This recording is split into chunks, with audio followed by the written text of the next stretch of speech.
di beberapa media, bahkan malah saya hampir setiap dia bicara di media memojokkan, mengesankan bahwa saya istilahnya ayah yang bejat, tidak benar, tidak bertanggung jawab seperti itu kan.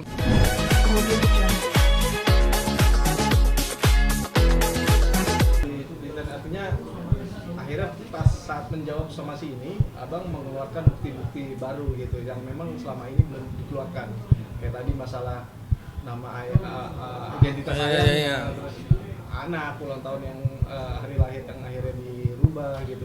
Nah ini motifnya sendiri dari Bang Andri sendiri seperti apa sih Bang? Apa ini semacam kayak serangan balik kah atau seperti apa? Kalau untuk ini saya mengeluarkan fakta sebenarnya, karena selama ini kan saya diam gitu kan, yang dia bilang malah bahkan menghina keluarga saya kan, yang dari babat bebot segala macamnya gitu kan, nggak jelas. Sebenarnya kan bisa dari sini, kalau saya udah keluarkan faktanya, daripada saya diem ya saya klarifikasi gitu kan.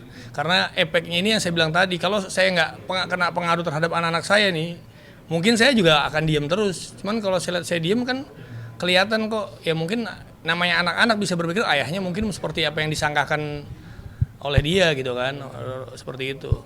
Tapi dari sini Bang Badri sendiri sejauh ini memang udah lost konteks, artinya kayak untuk menafkahkan anak yang biaya sebesar 1 juta per bulan itu langsung ke dia atau lewat? Langsung, saya ada rezeki saya langsung kasih. Saya udah berpikir anak saya aja udah.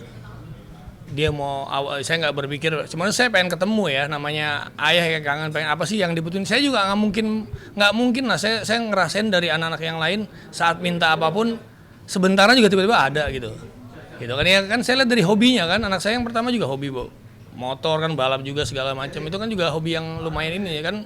Cuman pas saya nikah kan malah drop semuanya ya kan gitu. Bang, itu artinya abang sendiri melihatnya apa ya, ya Roro ini cara memberikan ya, tadi biaya mut'ah itu yang sampai kurang lebih totalnya 90 jutaan itu ya, atau itu jelas berat beban nggak sih buat abang sendiri untuk menjalani itu, membayarkan itu gitu? Kalau buat anak sih, kalau emang ada saat ini saya emang kondisinya seperti di kemarin ya, masih bengkel saya masih ada ya, itu nggak ada bebannya kok, segitu biasa aja. Karena kan anak saya juga nggak satu, yang karena media tahu kan anak saya ada di belakang dari baby silon ada 6 kan masih kan, dan itu saya fine aja kok semuanya. Kalau masalah lebih atau kurang, hidup biasa lah buat kita. Pasti orang kalau bicara kurang terus ya akan kurang terus seperti itu. Berarti saat ini memang Bang Andri sendiri menyanggupinya hanya 1 juta per bulan gitu? Kalau emang ada 1 juta saya kirim. Kalau misalnya itu kan saya kirim jaraknya juga nggak jauh itu pada saat ada rezeki itu. Karena kan saya nggak mungkin mikirkan hanya baby sultan ya. Sementara yang lain juga butuh kan untuk itu. Bang, kalau melihat dari Padang Hukum sendiri dengan merubah identitas, terus namanya juga yang memang nama Roro aslinya bukan Roro Fitria gitu, dan identitas ayahnya juga dirubah, identitas lahir anaknya juga ini ada pidana nggak sih, atau mungkin secara pada hukumnya seperti apa? Ya, jadi gini, kalau tadi menyambung tadi yang disampaikan oleh klien kami, ini kan sebenarnya dari awal kita nggak mau ribut-ribut gitu kan, kita mau ini bisa diselesaikan secara baik-baik kekeluargaan gitu kan. Tapi kan semakin kesini kita melihat pemberitaan yang menurut kita penting dan perlu untuk kita klarifikasi. Yang tadi disampaikan soal masalah tanggal lahir anak, kemudian mengenai identitas nama saudari Roro ini, kemudian nama orang tuanya. Nah ini yang menurut kita perlu untuk kita sampaikan kebenarannya gitu. Nah terkait dengan dari aspek hukumnya kan suka tidak suka kan pasti ada aspek hukumnya. Kalau tadi kita bicara soal tanggal kelahiran anak, ya kalau menurut kita dari sudut pandang hukum itu ada penghilangan asal usul.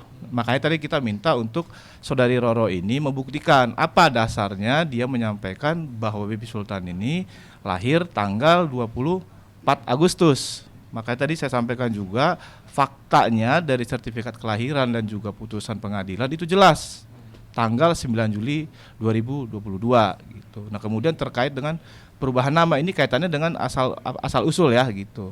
Nah, ini mau kita sampaikan apakah nanti dia memiliki identitas ganda, karena kita lihat kan artinya dua-duanya sah nih. Nah, kalau kita lihat aturan hukumnya kan setiap orang itu hanya boleh punya satu identitas yang tercatat di nomor induk kependudukan berupa KTP gitu. Nah, aspek hukumnya jelas ada. Kalau kita bicara soal misalnya hukum pidana ya gitu. Ada di situ pemalsuan atau menempatkan keterangan palsu dalam akta otentik gitu misalnya.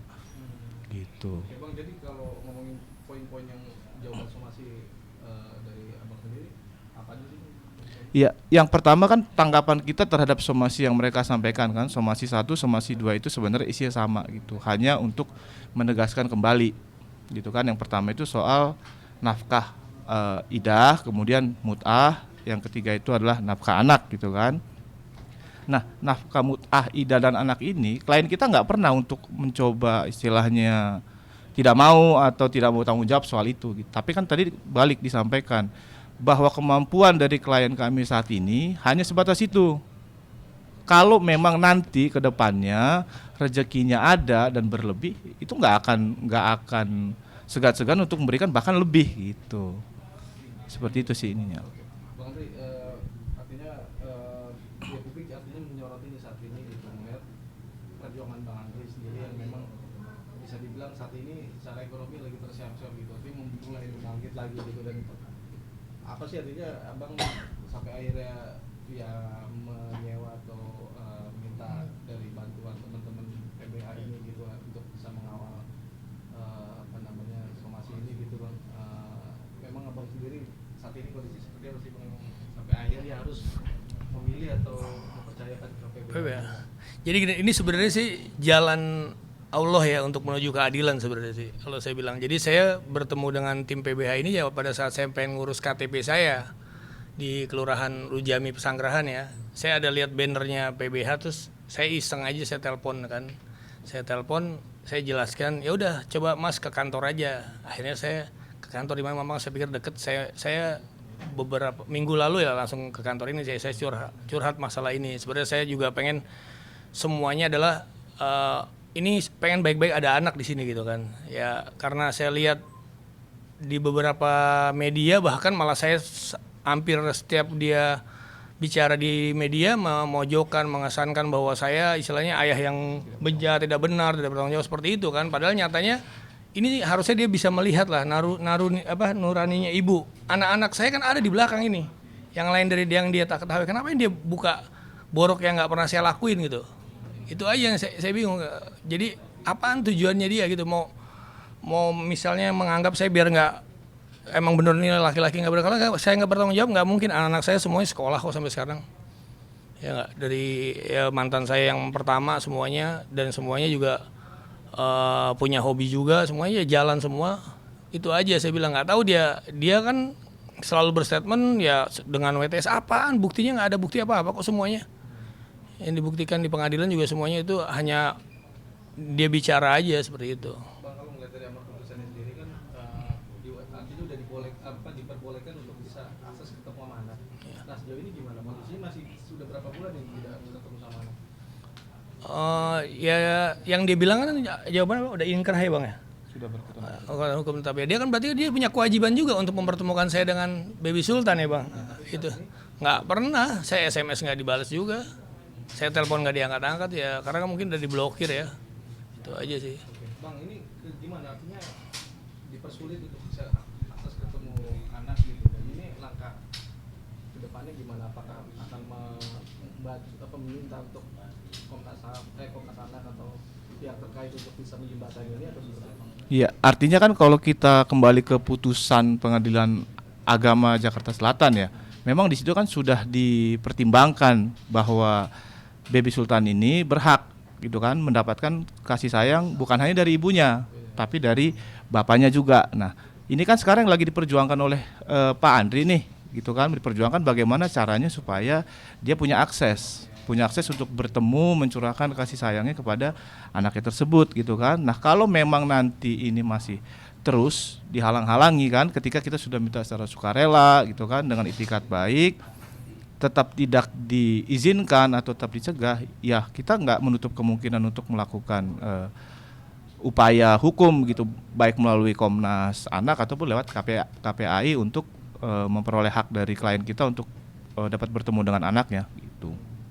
Maka setelah itu jawaban somasi ditunggu sampai tanggal 21 Januari. Iya, untuk somasi sudah kami sampaikan tadi, itu akan kita tunggu sampai dengan tanggal 21 Februari 2023. Gitu. Sejauh ini belum ada jawaban dari pihak mana? Sampai saat ini belum ada respon baik lisan maupun tertulis.